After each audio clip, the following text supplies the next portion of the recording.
Well,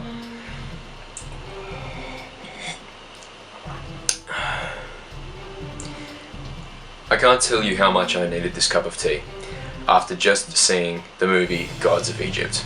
I said in my first video that there is no problem too big that a good cup of tea can't fix it. However, I may stand corrected because no amount of tea is going to fix how terrible this movie is. Guys, welcome to another episode of ZaxChat, where today we're going to be talking about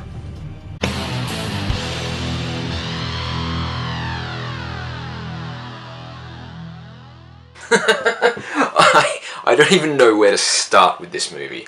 Alright, let's just start from the beginning. So, Gods of Egypt is a movie set in ancient Egypt, very steeped in Egyptian mythology, about gods living amongst men. Gods of Egypt stars King Leonidas, Captain Barbossa, and Jaime Lannister, and is directed by Alex Proyas. There are other actors in the movie, but they're of no consequence whatsoever, so I'm not even going to mention them. The basic premise of the film is that Gerard Butler, who plays the god Set, takes over as king when no one wants him to. A young mortal boy needs to team up with the god Horus and take him down. And there's also a romantic subplot throughout the film as well. Now, I'm not the kind of person that enjoys dwelling on negativity. I much prefer to see the positive things in life. It's just more fun for me that way.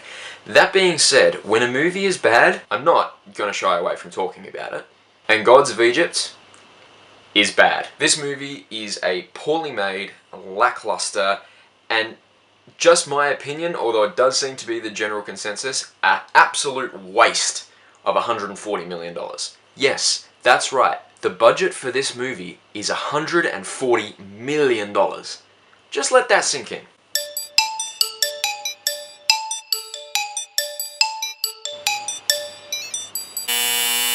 Yeah, no, it's okay. I still can't believe it either. Now, with that said, if you go into this movie with a certain mindset, perhaps you will be able to get some enjoyment out of it. Let's start with the performances first. They're terrible. By far the best actor in this movie is Gerard Butler, and even he has no idea what he's doing. His accent changes so many different times. Sometimes it sounds like normal Gerard Butler, other times he's got this weird American-ish accent. There are times throughout the film where you are watching Gerard Butler's performance and you can tell he's kind of having a good time with it. But that's not because he's making a great movie. All he's thinking is, yay, I'm getting paid millions of dollars to stand in front of a green screen on a big freaking soundstage and show my abs. Woo! That's not to say if I had abs like Gerard Butler, I wouldn't accept the same amount of money for doing the exact same thing. No, I have artistic integrity.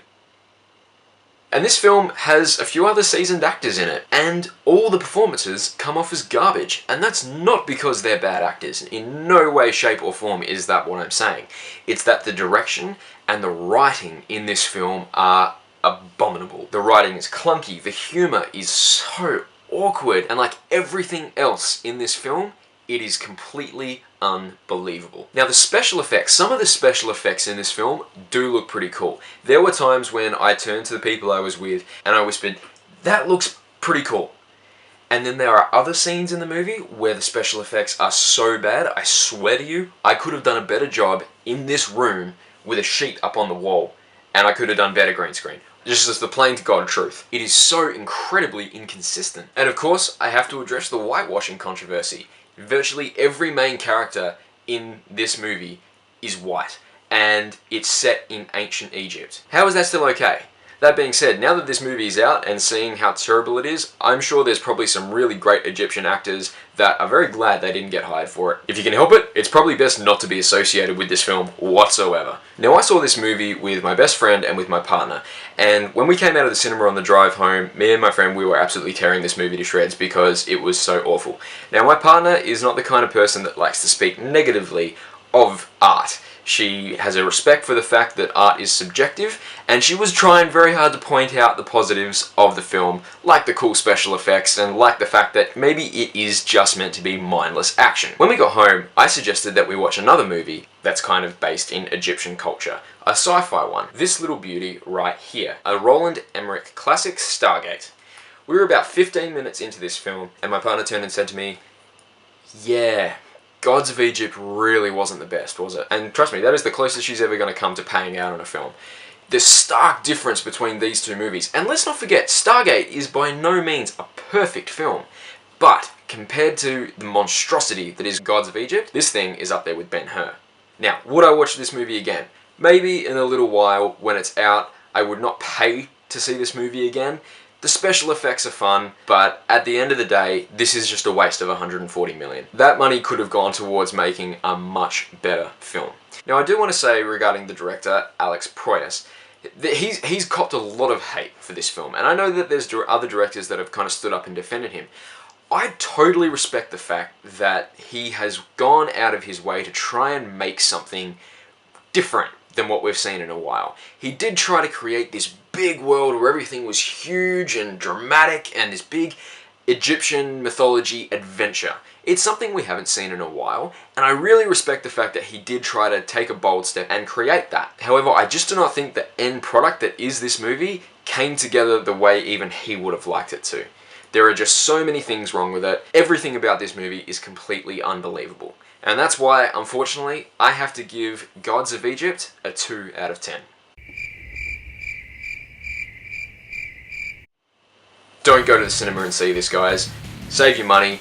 Hire it when it comes out on Blu-ray, when you've literally got nothing else left to watch. Anyway, thanks for sticking around for another episode of ZaxChat, guys. It's been a pleasure talking to you once more. I just want to say a big thank you for everyone who has jumped on the Facebook page and on the YouTube channel, who've subscribed and left comments. I've already had some suggestions for videos, so I'd really love for you guys to keep that coming. If there's a movie that you want me to talk about, or if there's any suggestions you want to make for themes for future videos, please hit me up on either the link below, subscribe and leave a comment, or there's also the Facebook page, www.facebook.com/ZaxChat.